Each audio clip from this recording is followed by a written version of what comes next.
তারাবি নামাজ ছুটে গেলে তার করণীয় বা তার বিধান কি? আসসালামু আলাইকুম রহমতুল্লাহি তাআলা ওয়া বারাকাতুহু। সম্মানিত দর্শক, আজকে আসছি আমরা তারাবি নামাজ ছুটে গেলে তার করণীয় বা তার বিধান কি।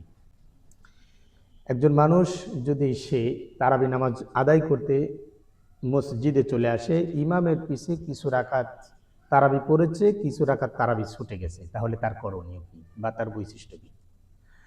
এমত অবস্থায় সে ব্যক্তি ইমামের পিছে নামাজ শেষ করে, ইমামের পিছে বেতের নামাজ শেষ করে একাই কিভাবে সে তারাবি নামাজ আদায় করে দিতে পারবে।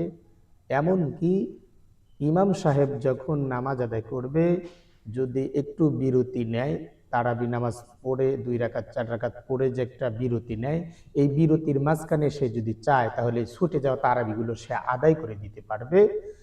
এবং সে যদি চায় একসাথে যে তারাবি নামাজ, যে অবশিষ্ট তারাবিগুলো আছে ইমামের পিছে আদায় করে, বেতের নামাজও জামাতের সাথে আদায় করে, সে ইচ্ছা করলে তারাবি নামাজ বাড়িতে হোক আর মসজিদে হোক শেষে আদায় করে দিতে পারবে, এতে হয়ে যাবে তার আদায়।